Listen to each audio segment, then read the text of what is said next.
Olá, bem-vindo a mais uma palavra oportuna, um tempo de reflexão, de inspiração para a sua vida. Fique comigo, porque nós vamos refletir sobre algo poderoso da palavra de Deus para os nossos corações e eu espero por você.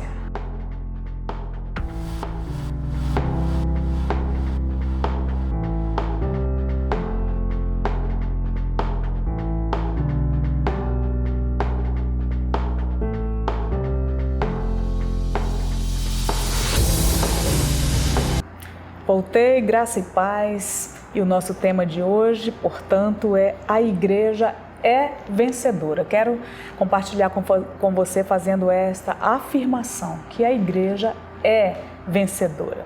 E quero compartilhar 3 textos bíblicos, Mateus 16:18, Atos 1:8 e Romanos 8:37 a 39. Acompanhe comigo.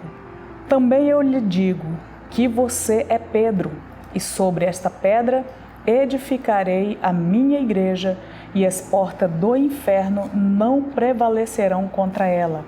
Atos 1:8 diz: Mas vocês receberão poder ao descer sobre vocês o Espírito Santo e serão minhas testemunhas tanto em Jerusalém como em toda a Judéia e Samaria e até os confins da terra. Aos Romanos capítulo 8, 37 a 39 diz a palavra do Senhor: Em todas estas coisas, porém, somos mais que vencedores, por meio daquele que nos amou. Porque eu estou bem certo de que nem a morte nem a vida, nem os anjos, nem principados, nem as coisas do presente, nem do porvir, nem os poderes, nem a altura, nem a profundidade, nem qualquer outra criatura poderá nos separar do amor de Deus que está em Cristo Jesus, nosso Senhor. Amém. Portanto, 3 textos aí que vai falar sobre a igreja, né? Que podemos dizer que embasa que a igreja é vencedora. Primeiro, nós temos uma fala de Jesus dizendo que o inferno não pode prevalecer contra a igreja do Senhor, né? Depois nós vemos Atos, quando então a igreja recebe poder, né? Poder do Espírito Santo para poder viver, atravessar tantas coisas que nós vemos aí na fala do apóstolo Paulo, né? Porque nós podemos todas as coisas, ou seja, podemos estar no alto, no baixo, nós podemos atravessar todas as circunstâncias. E aos Romanos, a carta magna, né? Romanos é uma carta de excelência. Ele está dizendo todas as circunstâncias que eles viviam ali, né? Ali em Roma, onde estava o centro de toda a atividade, né, que eles vão chamar lá do império, que eles vão chamar da besta, da onde emerge a besta e tudo. Ele vai dizer: em todas estas coisas somos mais que vencedores por meio daquele que nos amou. Então ele vai dizer por que disso, né? Ele diz: porque eu estou bem certo, e ele vai mencionar tantas coisas, nada, portanto, poderá nos separar do amor de Deus que está em Cristo Jesus. Amados e amadas, a igreja, portanto, é vencedora, né? Ela é vencedora não porque a igreja é forte, não é isso, até mesmo porque você e eu temos fraquezas. A igreja não é forte, tem suas fraquezas físicas, temos as nossas fraquezas emocionais, temos as nossas fraquezas espirituais, né? Se nós olharmos para a questão física, você começa a correr, você já sabe que é fraco, né? Você tem que diminuir velocidade, você tem que balancear tantas coisas. O abalo das nossas emoções, né? Para quem está atravessando, ou já atravessou, ou já conviveu com alguém que teve as suas emoções abaladas, impactadas, esmagadas, sabe que nós somos frágeis nessa área. Também, às vezes, você já conviveu com alguém, ou isso ocorreu com você, uma pessoa tão centrada, tão firme espiritualmente, de repente vem um acontecimento e a gente sabe que nós temos fraquezas, sim, né? Então a igreja é vencedora não porque ela seja forte, mas ela é vencedora apesar das suas fraquezas, né? Apesar das suas fraquezas, a igreja é vencedora porque ela tem um Senhor sobre si. Um Senhor que venceu todas as coisas, o Senhor que colocou sob os nossos pés o nosso inimigo, né? Satanás. Foi Jesus quem colocou debaixo dos nossos pés. Por isso somos vencedores, porque Ele venceu e nele nós somos mais do que vencedores, né? O nosso Senhor Jesus Cristo, Venceu a morte e nos deu à igreja o poder de vencer a morte, que é o último inimigo a ser vencido. Portanto, o Senhor Jesus edificou a sua igreja sobre si mesmo, né? Quando ele disse que ele estava constituindo a igreja, edificando a igreja, ele fala sobre si mesmo, porque ele é a rocha da salvação, né? Então ele edificou a igreja sobre si mesmo e por isso essa é a razão que o inferno não pode prevalecer contra você e nem contra mim, que somos de Cristo. Portanto, agora eu quero destacar rapidamente com você alguns pontos, né? Dizendo a você que a igreja vencedora, ela traz algumas marcas. Você visualiza, você convive com aquela igreja. A igreja do Senhor, não falo de instituição, de homem, de mulher, eu falo da igreja vencedora, a igreja triunfante, né? A igreja herdeira do céu, que vai habitar o céu. Então ela traz algumas marcas, você convive com ela, você identifica, e a primeira delas é uma igreja que tem zelo pela palavra de Deus. Essa é uma igreja vencedora, é fiel às Escrituras, né? Tudo que ocorre, ela vem e analisa nas Escrituras para ver se está de acordo. Segue a doutrina dos apóstolos de Cristo. É importante isso, né? A igreja apostólica, toda a igreja que zela fielmente pelas doutrinas dos apóstolos de Cristo, é uma igreja apostólica, né? Então, ela é ancorada na verdade eterna. É uma igreja que entende muito bem e respeita que a palavra de Deus não é antiga e nem é nova, mas é eterna. Portanto, são ensinamentos, são fundamentos dos quais nós estamos centrados e edificamos a nossa vida sobre ela, né? Portanto, a igreja vencedora é uma igreja que tem zelo pela verdade de Deus, pela palavra de Deus. Ponto 2, é uma igreja, a igreja vencedora é aquela também que persevera em oração. Então, não existe dor que faça a igreja parar de orar.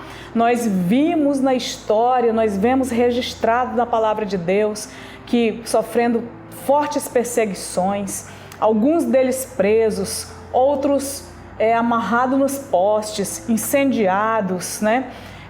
E a igreja sempre orando.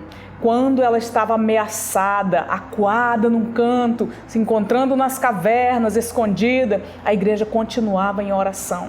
Portanto, nós vamos perceber, amados e amadas, que eles oravam pelos enfermos, oravam pelas autoridades, oravam pelos seus líderes, oravam pelos seus inimigos, né? Você vai perceber que quando então eles estavam ameaçados, o que eles fizeram? Oraram. E não pediram livramento, pediram ousadia, intrepidez, coragem para continuar pregando. Portanto, essa é a marca de uma igreja vencedora. Então, nunca diga que você está sem força para orar, porque a igreja que vence, ela está sempre perseverando em oração, com lágrima, com sorriso, no dia fácil, no dia difícil, perseguido, açoitado, preso. Nós perseveramos porque nós estamos conectados com o céu, da onde vem o nosso socorro. Amém? Ponto 3, a igreja vencedora, ela tem a presença manifesta de Deus na sua vida, né? Que ela crê que Deus é Deus e que Ele pode tudo em todos, né? A igreja vencedora, ela crê fielmente que Deus é Deus, né? Então olha para mim o que eu digo para você, Deus é Deus na tua vida. Então ela crê nisso. Portanto, nós percebemos em toda a trajetória da igreja que Deus se manifestou muitas vezes e de muitas maneiras. Um exemplo é a vida de Saulo, né? Saulo, a palavra de Deus diz que ele respirava crueldade contra a igreja, né? Mas Deus se manifestou por causa da igreja. Deus salvou Saulo, transformou em Paulo no maior missionário de todos os tempos, né? Porque ele tem poder e a igreja, ela crê fielmente que Deus é Deus para transformar toda e qualquer situação e toda e qualquer pessoa, né? Então Deus se manifesta por causa da igreja, Deus se manifesta pela igreja, Deus se manifesta na igreja, Deus se manifesta sempre e se manifestou na história, e digo a você, Deus ainda se manifestará de muitas maneiras. Deus Todo-Poderoso, Deus que cura, o Deus que restaura, o Deus criador de todas as coisas, né? O Deus chamar, aquele que caminha junto com o seu povo. Deus se manifestou e ainda se manifestará porque Ele é fiel. E por fim, A igreja vencedora é a igreja entusiasta.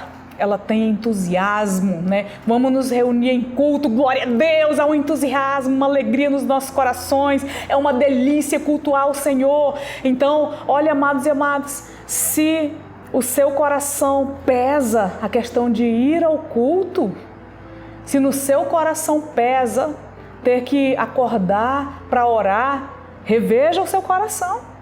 Porque a igreja vencedora, ela ama isso, ela se delicia na presença de Deus, se delicia na vida de oração, se delicia cultuando, orando juntos, louvando juntos, para se encontrarem, ela se delicia na comunhão com os outros santos, né? Então a igreja, ela é entusiasta. A palavra de Deus diz que eles perseveravam unânimes no templo, eles amavam estar juntos, né? Comungar da mesma fé.